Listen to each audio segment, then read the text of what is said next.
What up, hoes? Magnacut.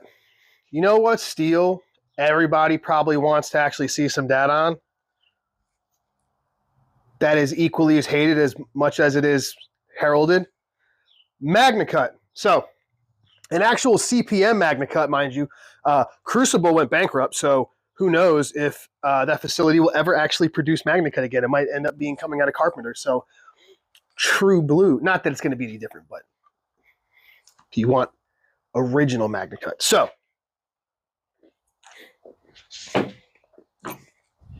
what are we talking about today, Steve? Got my sweet Blade Binge dark mode on. Do you see the resemblance here? Do you see that? This guy right here. So this is an exclusive knife I'm doing with bladebinge.com in their dark mode color scheme. This is Brittany Blue Camo Carbon. It is a phenomenal carbon fiber product that is gorgeous. And that is with Tiffany blue pins and liners and a copper lanyard tube down here on the bottom. So it's a little, I tend to like them back here, but Eric over there requested down there. It's 6.75 inches overall, 3-inch blade, about a little over 2.5 inch cutting edge, or sorry, 2.75 inch blade, just over 2.5 inch cutting edge. Why? So the pussies in California can carry this. I think they can. I don't know what the fixed blade laws are in fucking California. Got a light acid stone wash up there at Saber with the Saber grind. It is hollow ground. That's right. Steve hollow grinds all his EDC knives now. See that? Coming down to a svelte 6 to 7 thousandths behind the edge. See, what's a blade stock thickness? It's about 95 thousandths at the spine, so that's about thinner than your bug out. So the idea for this was just making the guys over at Blade Binge, Eric in particular, was wanted a super EDC-able knife, like the most EDC-able, and he loves Warnies, as do I. More of a sheepshood guy, but so make a really tall, aggressive Wharncliffe. I have a regular size hand. I am 5'9", about 205 pounds, about an average guy. I'd say an average. I wear a large size glove. No, that doesn't mean you have fucking large size hands. I have a normal size fucking man hand. I made this, the idea is so this locks into a normal man size hand. Even if you've got bigger than normal hands, this will fit. I think my palm's like 3 3/4 across. That makes sense. A lot of guys never talk about that. I know guys that wear double XL gloves but have really long fingers, but my palm is wider than. I'm not saying I have wide palms. What I'm saying is your glove size doesn't dictate really, there's different dimensions. So my palm is about 3 3/4 across, right? Which I think is probably average. So that's about how wide your palm is. You have more than enough room to be up on this guy. So I wanted uber carryability. These are coming with a custom-made leather pocket sheets with a clip. These are going to be on Blade Binge tomorrow, the 27th, February 27th, 2025. They're $329 for this knife and the custom sheath. It is a Magnacut. These are all poking at between 64.5 and some are touching 65. Well, 64.5 to 64.9. I think a couple hit 65. So we're going 64.5 to 65 with a hollow. Holla for the hollow. How well does Magnacut actually do? So I thought Magnacut was a perfect choice for this because the whole point of this is a super duper EDC friendly knife. Magnacut's super stainless. Don't have to worry about it. It's so stainless, it's nearly impossible to get dark. You have no idea what that took for me to get even that level of dark gray on it. It has, okay, so a lot of people love turning Magnacut. It's like half the people swear it's a hype steel. Half the makers don't want to tell you. They just don't want to work with it because it's expensive and they're pussies. And then the rest of the world that actually uses it and gets a decent heat treat on it loves it. I'm a big fan of Magnacut for exactly what the fuck Laren said it was going to be. It was a stainless 4V, which makes it an excellent everyday carry steel. Me personally, I love 4V because I could take it super stupid hard, or M4, or maybe a tool steel. But especially here in Georgia, when I'm down in Florida during the summer, I don't necessarily want to carry a tool steel knife. Magnacut fits that bill perfectly. You don't have to think about it because it's super corrosion resistance. Edge retention. I don't want to talk about toughness. You know why? Because toughness doesn't fucking matter. Toughness matters almost zero, especially the toughness test that you're looking up on websites. Those are impact toughness. That is, if I were to hold this and I hit this spine with like a hammer, or this right here, that right there, that's impact toughness, where I strike it. Does that crack? How often do you strike? Or if I were to take this knife and chop it into something where it hits on the blade, that's impact toughness. Are you going to chop with this? No, you're not. It's not, like I said, 95 thou down to fucking 6 thou behind the edge. You're not chopping with this. Somebody asked me, because I said I think Magnacut's sweet spot is 63 and a half. Why would I run it up so high? Because this is an everyday carry knife, and edge retention and edge stability is what we want. I'm not worried about anybody, chopping or impacting this. They're gonna want this knife to get sharp and stay sharp and not chip out. And one of the other things that Magnacut does swimmingly is part of that toughness, along with at higher hardnesses like 63, 64, 65, it has excellent edge stability. The best edge stability, in my opinion, is at about 63 and a half. It's slightly less at about 64 and a half, but the boost in edge retention is better, in my opinion. So, in my testing. So this is, again, we're shooting to make like one of the most EDC carryable, if you like Warnies, the most EDC friendly fixie you could have. It's very easy to carry.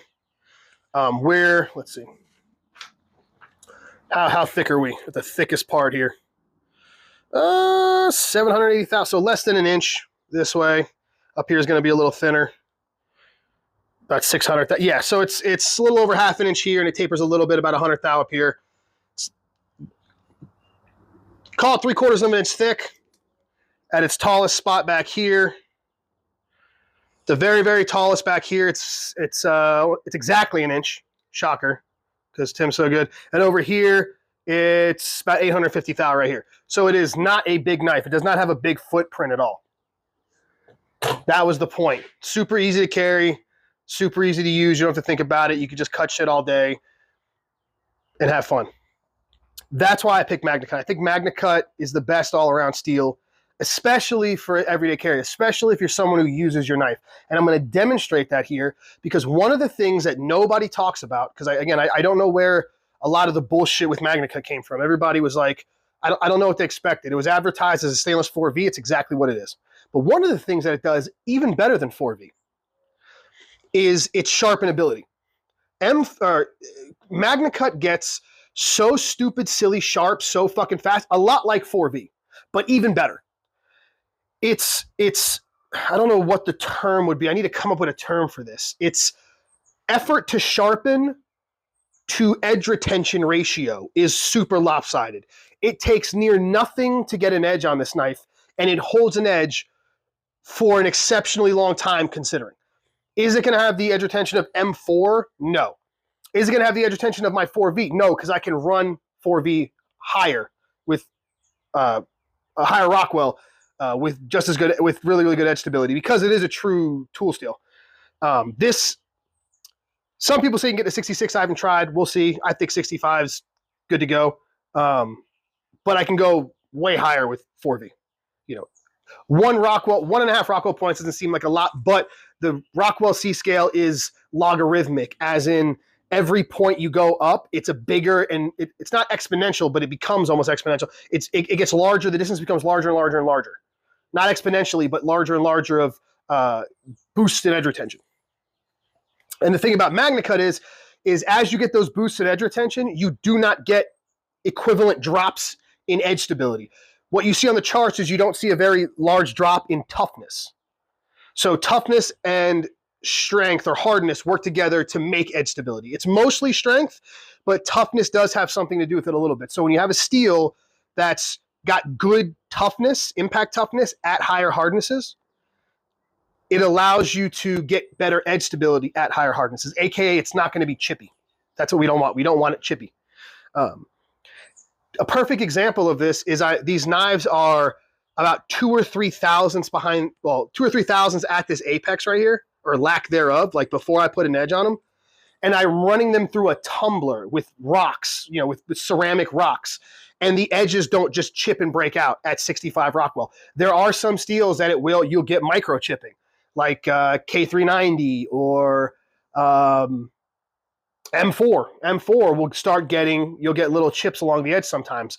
And then have to, pull the edge back. I compensate for that because I know it's going to happen. But if you stonewash them, you can get that. If it's like mine, I have a rotary tumbler, so it's more aggressive. You don't get that with Magnacut. Magnacut's got, or with the brass rod test, I'll do a brass rod test and show everybody, it's got, even at this higher hardness, which is at the higher end of what it can do, when you laterally, which I think is more important than impact, torque on it, you get very little microchipping, like sometimes almost nothing. At 63 and a half, you'll get nothing. You'll get zero microchipping at all. At this hardness, you'll get very, very, very, very, very tiny, sometimes microchipping that you almost can't even, you can kind of feel with the fingernail a little bit, but you almost don't even see it when you're cutting. So, the knife. 227, 8 o'clock at night, bladebinge.com. I'll put my link to it in the description if you guys want to grab one. And it comes with a custom matching black and Tiffany blue teal leather sheath. And these are 100% made by moi, by hand. As you can tell that I don't have, you see that right there? That little, I tried. I'm not a saber grind guy. I tried real hard though. Super duper hard. It's like a fingerprint. Isn't that what the guy from Montana said, right? It's like a fingerprint. So let's do some, this is staying with me. So this isn't going to anybody. That's why, if you see any scratches or anything, this is a dud staying with old Steve-O. Yeah. So what else did I say about Magnacut? Oh, that's what we need to talk about. Real quick, side note. CBRX, Cutting Board RX, that fucking guy. So I'm just going to continue to expose this dude and call him out until he either answers me, gets on a live with me, does something, or stops spewing bullshit. Real quick, CBRX, somebody send this to him. His words, not mine. He is a no BS reviewer that isn't like all these other paid for knife reviewers. Matter of fact, he called Brian from Transparent Knives a shill. So, CBRX guy, I don't know your fucking name. I am demanding that you qualify that. What makes Brian a shill? I'm also going to ask you to specifically name what YouTubers are shills and are paid for. Name them. If you're gonna, for all the people that follow that guy and he makes these fucking claims, his whole channel is based on the fact that he's a no BS reviewer. And he's not paid for like these other guys are. That's his whole premise. So that's the whole reason you go to watch him, right? He's not influenced by knife companies. That's his whole premise for his channel. Whole premise. Ask him to give you names. I want names. You should want names. If you like his testing methodology, cool. But you should expect names. Who's being paid for? Who is and who's paying them?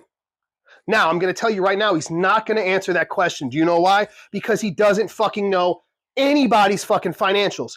He's playing off the fact that for some reason, people believe that knife YouTubers are paid to say nice things. I'm going to explain to you why it's bullshit. Not for the fact that I personally know most of all the big YouTubers. I've broken bread. I eat with these guys. I talk to them on a regular basis on the phone. We hang out. I know them. None of them are getting paid by knife reviewers. There are no knife reviewers. Matter of fact, there are no knife companies that could pay these guys enough to give a good review because of the money they make off of the views and ad revenue from YouTube itself. YouTube itself makes enough money that none of these knife companies would be able to buy them. There's not a dollar amount that they could throw at them to give them a good review of one knife or even one brand. It doesn't matter. They're going to make money on the actual views of the video itself and the affiliate links. What are they going to say? Well, Steve, they use affiliate links. Do they have affiliate links for, here's how we debunk that. Do the YouTubers you think are being paid for have affiliate links to every single knife that they review? Or just the ones that they like? I'll also ask you, do these knife reviewers, do they ever say bad things about knives? If they say bad things about a brand, then that defeats the whole argument. Because if they were shills, they would say nothing bad. The next argument, they get free knives. I don't understand how receiving free product means you're going to give a good review. Free product means you can say whatever you want because you didn't spend your money. There's not a user bias. You ever notice how, I'll take the case knife community, for example, or Benchmade. If any knife reviewer trashes a case knife, their fucking fangirls go absolutely fucking apeshit about it. Why? Because they spent their hard-earned money on it, and they have an attachment to the brand. So if you get a free knife that you didn't spend any dollars to get, you can say whatever the fuck you want. Also, 99% of the knives that are given free, if not 100%, of the knives that are given free to these YouTube channels are from fucking China. They're from China. China has an unlimited marketing budget. China understands that there's no such thing as bad publicity. They don't give a shit. If the knives are in front of people, someone's going to buy them. Just because a knife YouTuber says this knife sucks doesn't mean, go look at the comments on any single knife, on any single knife reviewer's channel that says good or bad, and you will see a 20% of the goddamn comments will be to the opposite, that it's either they're wrong and it's good, or they're wrong and it's bad. It's probably 30 or 40%, if I'm being honest. People watch for the content, for the entertainment, and to get an idea. It doesn't influence them if they don't actually like the fucking knife or the aesthetics or whatever else. So this is my counter argument to this. I'm telling you what he's going to say is that they receive free knives or whatever else the fuck I just said before. These are the reasons why he's saying that they're paid for. They're not paid directly. They're paid with knives. And I'm giving you the reasons why that makes no fucking sense. If you get free shit, it doesn't matter. You got the shit. You got the shit. You can say whatever the fuck you want about it. You're under no obligation. What are they going to do? Not send you shit anymore? Has there ever been a motherfucking Chinese company that hasn't sent something back, sent something after a bad review? No, they don't give a fuck. It costs them $8 to make that fucking $150 Civivi, and they're sending it to the knife guy to get 10,000 views on it. It pays back tenfold. It doesn't even matter. If a knife YouTuber says a knife is good, right? Or it says a knife is bad, the 30% of guys that think it's a good knife and like the aesthetics is probably tenfold and they buy it is gonna be tenfold what they spent, or probably 100-fold of what they spent on that free fucking knife. And almost all of the YouTubers that I know all do giveaways. They give away these knives. They don't sell them. You know who did? One guy. His name was Slicey Dicey. He's the guy that used to sell them out the back through a Patreon. Think everybody learned their lesson. Nobody does that, do they? Plus, these people aren't fucking scumbags. They're all good people.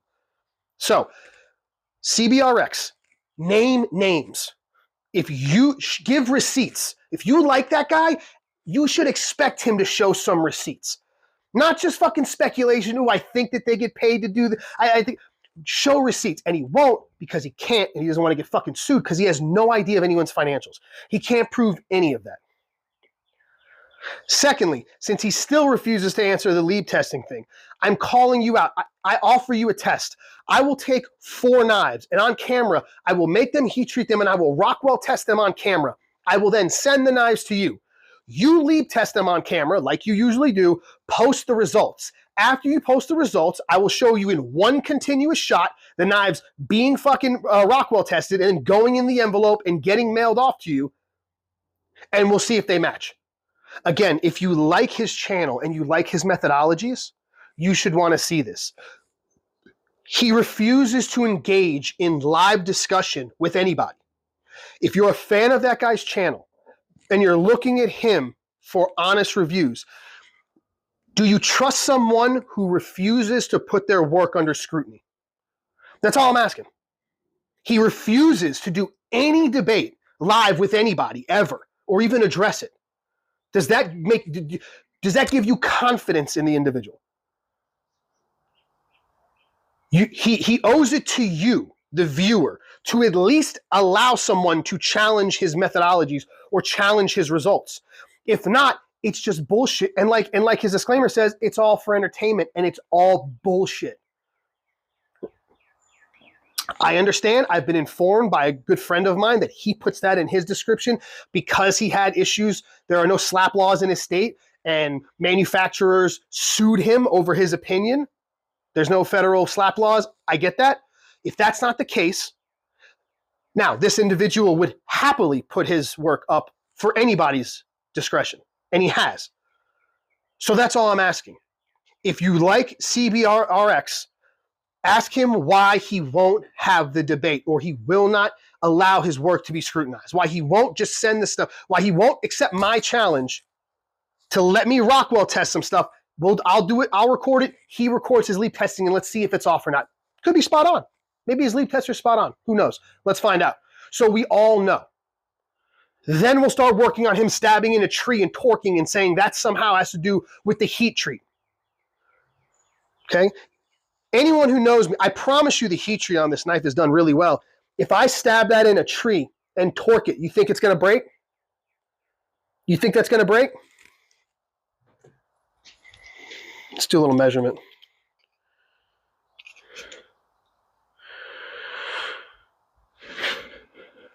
Halfway up that blade, we're 65,000. We're 6. You see that? 65 thou. That high up the blade. The very tip.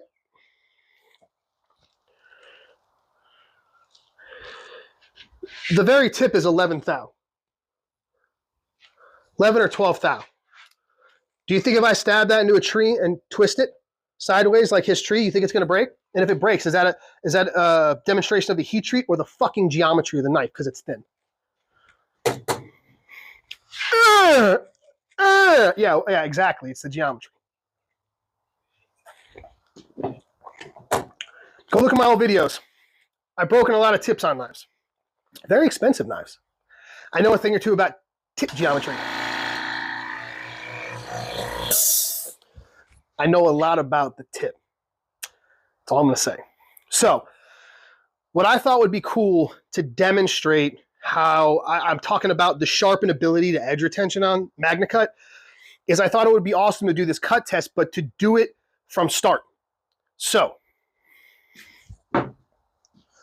here's a test blank that's very, ignore the bad top here. It's ground properly.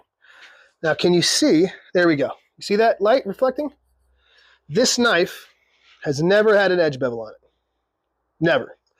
So what I'm going to do is I'm going to cut the very edge bevels. So this is worst case scenario. So this isn't you sharpening at your house an already established edge that went dull. There's literally no edge bevel at all. I'm going to cut the actual edge bevel right here live and then do the edge retention test and show you how fast I can establish. I can literally put an edge on this from nothingness. Remember, see that? It's plateaued. Never been an edge bevel on this. Okay? Never been an edge bevel. Literally going to cut one on there and then do the edge retention test, and we'll see how well it does. So let me get this set up real quick. All right. This is an Atoma 400. Sparkle, sparkle. Okay.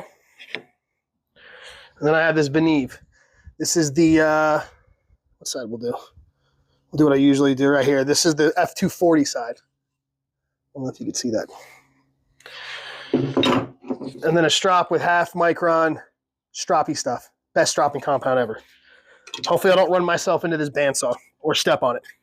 So again, nothing. You see that? Watch this. Watch this. See that flex on that? See the flex? All right. Enough bragging.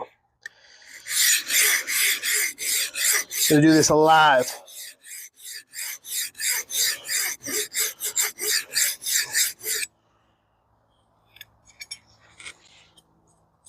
I'm already getting a burr.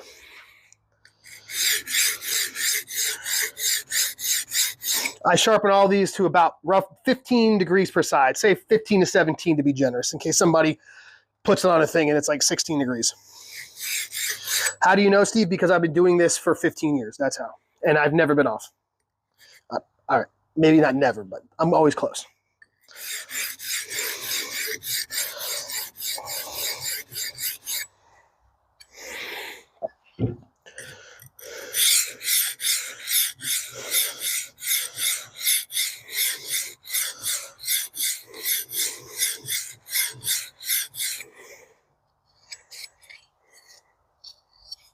I've already got about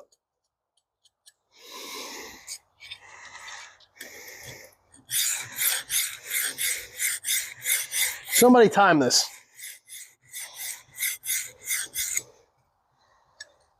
All right. Got a burr. I'm gonna flip the burr one more time, just one time, just to add a little time to this.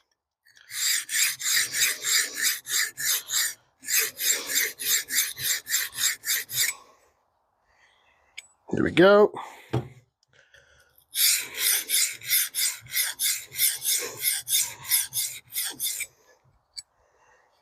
All right, we got a burr.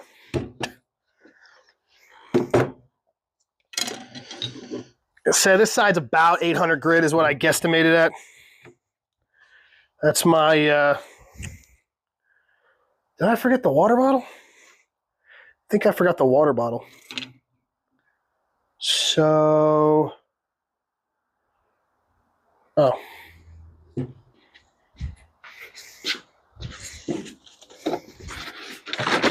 This will do.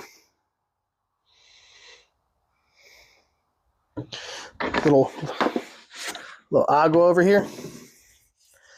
Little city stock, as we used to call it in the restaurant industry.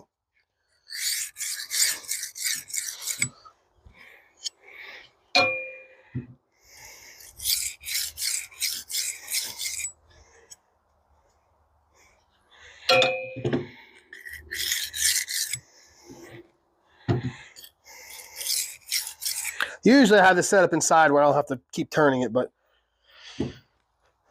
testing my, this is bug out sharpening, right? In case the fucking world ends, zombie apocalypse, I got to sharpen on a bandsaw.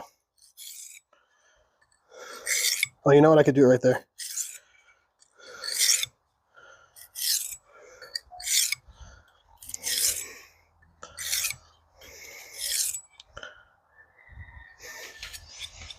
Okay.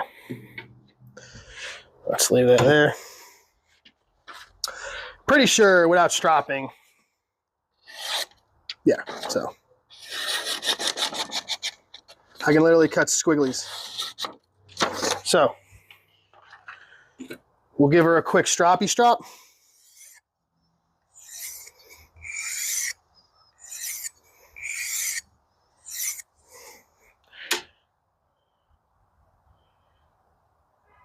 Oh, that is just McNasty.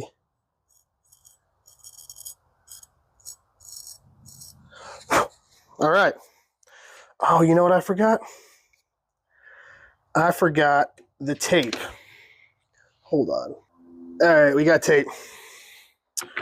So we will, there we go.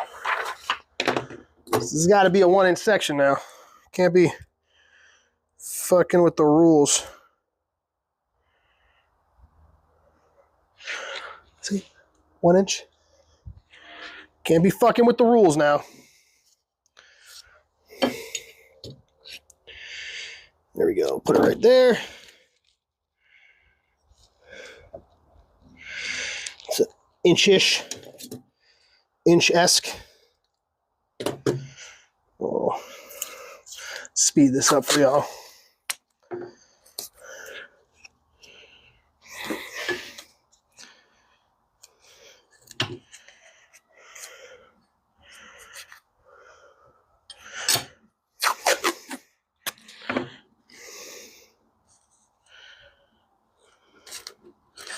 All right, there we go.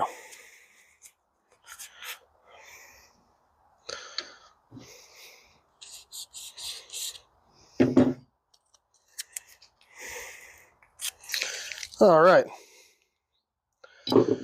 There we go. Let's move this. All right. I'm guessing it's going to do somewhere in the CPM D2 area.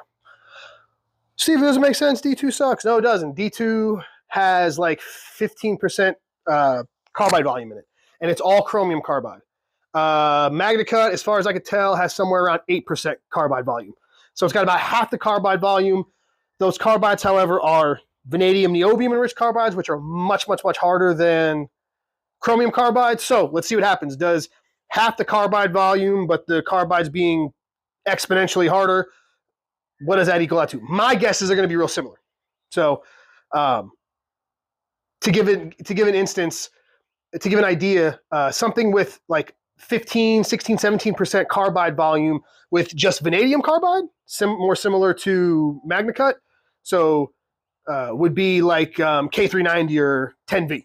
So those juggernauts like that have higher, pretty high carbide volume with just vanadium carbide, whereas CPM D2 has it in predominantly chromium carbide.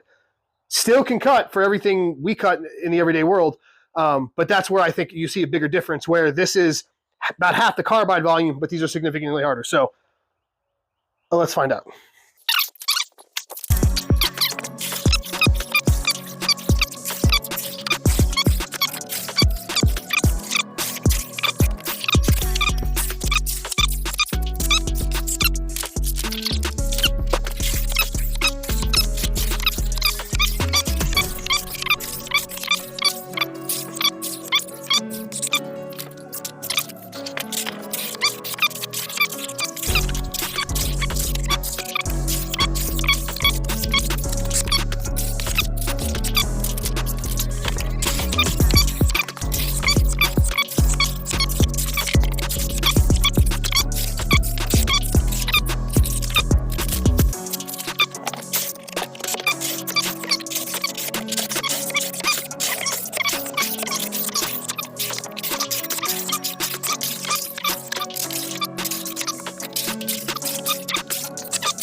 Well, that sun is fucking butchering me. So this stopped at, well, take it back. It didn't stop. I just ran out of fucking cardboard. 203 cuts, which came out to 604 feet. I just went back and checked my records. It's way higher than Spyderco's M4 and my CPM D2, which are around 411 feet. This was coming up on CPM M4. That was the 66, I think it was 66 and a half or 67 Rockwell. M4, that was at 670 feet. I am pretty positive this could have reached that. So that leads me to the conclusion I'm incorrect. And I'll tell you what I'm incorrect about. I cannot find anything on the carbide volume of Magnacut. I'm assuming because the idea is that there's no chromium carbide in Magnacut, that all that chromium is free in solution, that it would, being that is supposed to have similar edge retention to, or be similar to 4V, I assume 4V has 8% carbide volume, all vanadium carbide. I assume that would be about the same, 8%. I'll have to do some more research, see if anybody, or hit up Laren and see if he knows. M4 has about 13.5% carbide volume at whatever, depending heat treat protocol. I have to assume that Magnacut, based on these test results, being that this is around this is at 64.5, and those were at 66 and a half, 60, I think it was 66 and a half or 67. And this getting comparable edge retention, I have to, because M4 has a combination of they're called vanadium enriched carbides. So to get pure vanadium carbide is kind of rare. It's only in steels like K390 or like 10V, steels that have a very low level of chromium and a very high level, like way more vanadium than they do chromium. Vanadium's I'm not trying to geek out on you guys, but vanadium is a much stronger, everything's a stronger carbide former than chromium is. You get a lot of chromium carbide because there's always so much more relative to the other elements. So with any other steel, like let's say M390, perfect example, M390 has like 22% carbide volume. Most of the carbide that's in M390 or 20CV is chromium carbide that's vanadium enriched, which means it's not nearly as hard as vanadium carbide, but it's harder. It's kind of in between chromium carbide, which is relatively soft, and vanadium, which is the hardest. It's kind of in between. It's like an enhanced carbide. The reason for that is it's only got about, I think, 2% or less actual vanadium carbide. Why? Because the amount of carbon that's in there, which is almost 2%, if I can remember off the top of my head, I think it's 1.9% carbon, and there's 20% chromium. So there's a 4% vanadium. So there's so much more chromium in that steel that it basically forms the most amount of carbides, and then the vanadium kind of enriches it, kind of attaches itself a little bit. And you don't get a lot of, this is why you can sharpen these steels without diamond stones. You can sharpen them on a traditional stone because the majority of the carbide is relatively soft enough that you could do it with a regular stone. I think the problem most people have with sharpening M390, S30V, S45VN, S35VN, Magnacut, any of these like 4% vanadium and under steels, without diamond stones, I think has everything to do with the heat treat and the commercial heat. It's leaving a lot of retained austenite and has nothing to do with the actual carbide volume itself. So anyway, what you've got is with Magnacut, there's I think 10.5% chromium. None of that binds up in carbide. The ratio of carbon to vanadium and niobium, there's 4% vanadium, 2% niobium. They're much, much, much, much stronger carbide formers. So what happens is you get all of that vanadium and niobium enriched carbide, and all the chromium stays free. So that full 10.5% theoretically, or 99% of it, is in solution, which is why Magnacut is so stain resistant, so corrosion resistant. It's got a lot of chromium that's actually in solution, all 10.5% of it. Whereas like M390's probably got that much, even though it has 20%, because half of that carbide or half of that chromium gets bound up in carbide, if that makes sense. I'm trying to, hopefully I'm not nerding out too much on you guys and your eyes aren't glassing off the back of your head. What I'm saying is I'm incorrect. There cannot be only 8% or 8% carbide volume in Magnacut. There's got to be somewhere closer to 12%. It's probably 11, 12, 13%, somewhere in that range. Because this is doing as well as, it's going to perform at least as well, I'm pretty sure at least as well as my M4, which was a Rockwell 1.5 to 2 Rockwell points higher, which shouldn't happen. But if all the carbide that's in Magnacut is going to be vanadium and niobium, either vanadium and niobium enriched or vanadium and niobium straight carbide.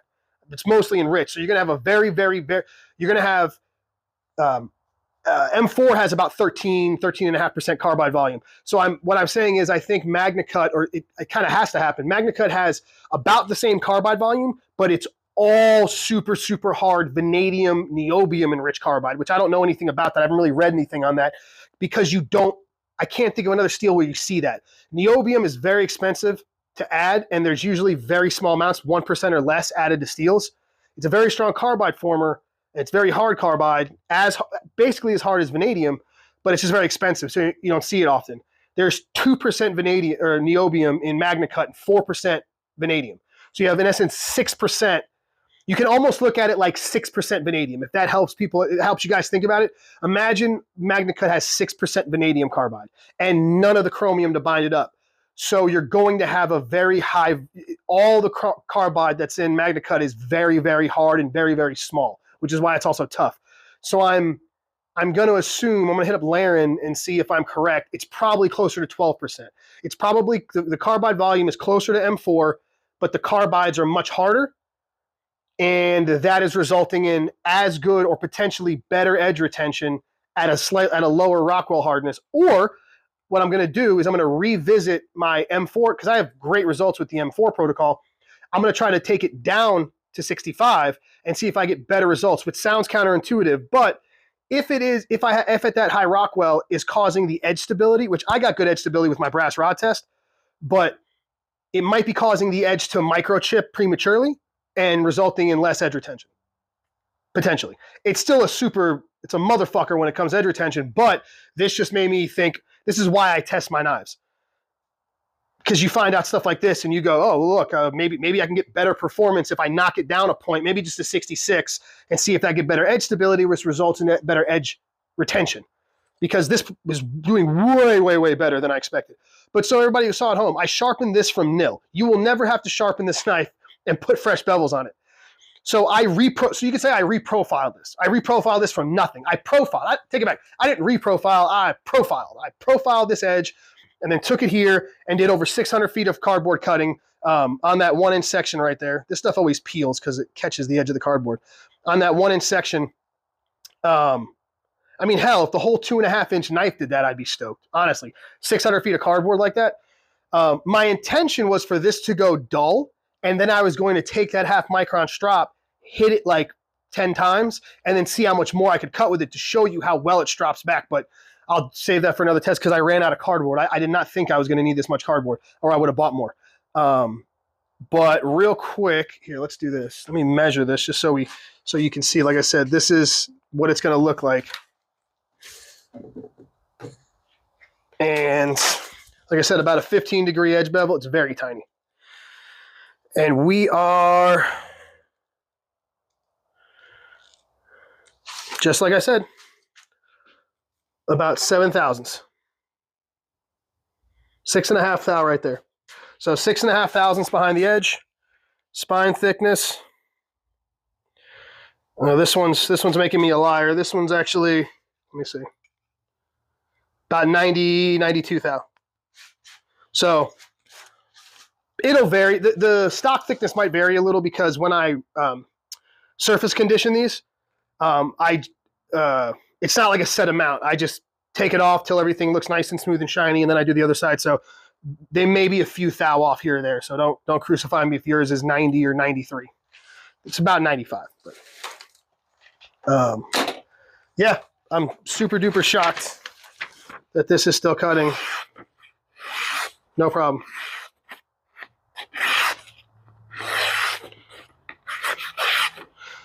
I mean, it's definitely slowing a little bit, but I bet you I could hit 670. I bet you I could have matched the M4 edge retention. So I got to go look this up, and I'll update you on what the actual carbide volume is if he knows it. My guess is it's closer to 12%.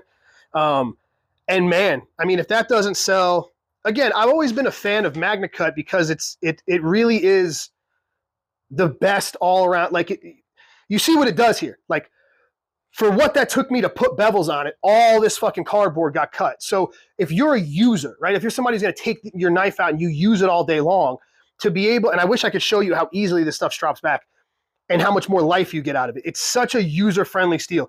It's easy to heat treat. It's not a hard steel to heat treat at all, and it's very consistent. Yeah, there's some warping issues. Oh well, it is what it is. Other than that, it's just such a great all-around steel. You never have to worry about it rusting.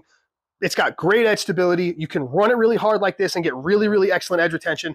And that made me think about it. Fucking, we need to do a goddamn edge stability test. Oh, the big black cock of destiny. I'm kidding. It's actually the black rod, or the bronze rod of destiny. So what I'm going to do is I'm going to across the edge here. And I know everybody loves this part.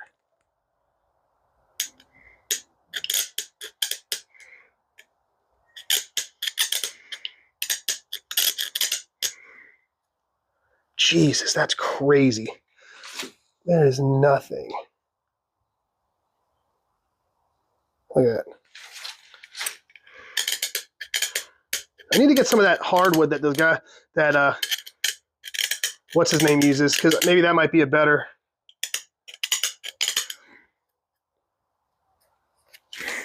Let's see. Let's see how much that dinged the edge up. Now you can see a little couple stutters. See that?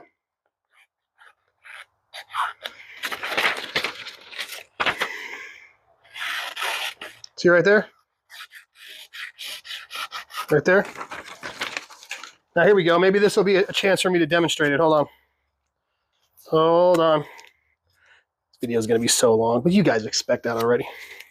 Hold on. Let's try something. Hold on. Let's get the strap. Get the fucking strap. Strap. So here we go. We're going to give it a couple little stroppy strops.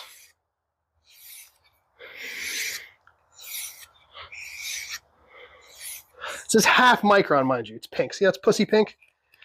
It's pussy pink. Look. There, shut up. Can't see it. There we go. Pussy pink. Let's see. See if that cleaned it up at all. A little bit, but you can see. You see that?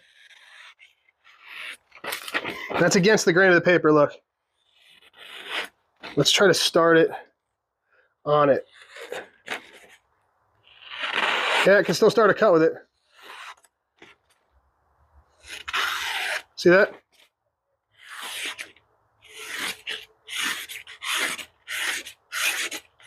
And I'm doing it right on it. Now that's with the grain, so it's a lot easier. But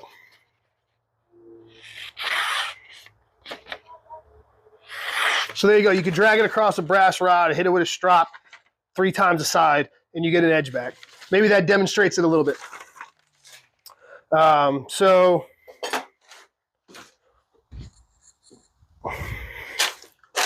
moral of the story: if you want some of the best Magnacut you've ever used, I'm not going to say the best, but close to it. Super thin geometry, an excellent user, shameless plug, bladebinge.com. I'll put it down in there. It'll be tomorrow at 8 o'clock with that. Ooh, the light. Look at that. Oh, so sexy. Make you want to fucking just sploogey. Oh, look at that. Just pure sex right there. Just pure sex. Just pure sex. So, yeah, if you want to, like I said, custom leather sheets, leather pocket sheets with clips. I think they're Alti clips with, I think, by Jamie Cortez. He's doing them, and they look fucking sick, and they match this color scheme. Look at that. Yeah, you see that spot right there on the bottom right there? Yeah, this is mine, so none of you will get this. Don't worry. Okay. Shameless fucking plug. But yeah, did a lot better. Magnacut's a great steel. For anyone that tells you that Magnacut sucks and it's no better than 154 CM, whatever the fuck they're saying, send them to this video. Tell them to get fucked in that they don't know what the fuck they're talking about. If a knife maker you know says that Magnacut fucking sucks, tell them to get fucked. They don't know what they're talking about. They just don't want to use it because it's expensive and it warps and they're lazy. So, not that I don't like other steels, but honestly, oh, Jesus Christ, look at this. I'm fucking bleeding all over the goddamn. Look at this. I'm bleeding everywhere. You didn't realize it. I just saw there's blood on the knife. Cardboard will cut you, dude. Yeah, my personal favorite steel is 4V or K390. I love those steels a lot. Magnacut is not my favorite steel in the whole wide world, but it is a great steel, and it's one of them. As far as stainless goes, this is definitely up there. This is a do not have to worry, do not have to baby, have fun, pull it out, cut whatever the fuck you want, put it back. It's there when you need it, and you don't think about it when it's not. And I think that this model is a lot of fun. It's big, it's unique. Well, it's not big, it's just tall as fuck. So you got a lot of fucking blade. You can see right there that choil. See where that plunge goes? You get all of that. Matter of fact, watch this real quick before we go. That sun drowns me out. Let's see how thick it is back where that choil is, right? So if you sharpen it all the way to there. So let's take a gander. Let's see, where are we? Come here. Okay. Oh, come here. Okay. So if you sharpened it all the way up past that, probably a little past it, but here we go. That is 35 thousandths. So if you sharpened all the way up to here, right, and this blade became a shiv, it would be as slicey as your favorite cold steel. It would be slicier than your favorite Greg Medford knife. I like Greg Medford. I like his knives. I'm joking. Chill. But it would be fucking slicier because the stock thickness is thinner. And so it'll pass through stuff better. And at that point, I would just regrind it for you. So now that I'm getting blinded by the fucking sun over here. Blinded by the light. All right. There you go. Magnacut's dope steel. Now you see why I chose it. It's a lot of fun. If you like the model, go grab it. It's a great EDC. Yeah, rock and roll. Thanks to Blade Binge, Eric, for doing this collab with me.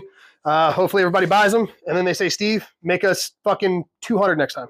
So hope you all have a good day. Hope you enjoy it. I look forward to feedback to anybody that gets them. And fuck CBRX. You let him know what I said because he won't answer me because he's a pussy.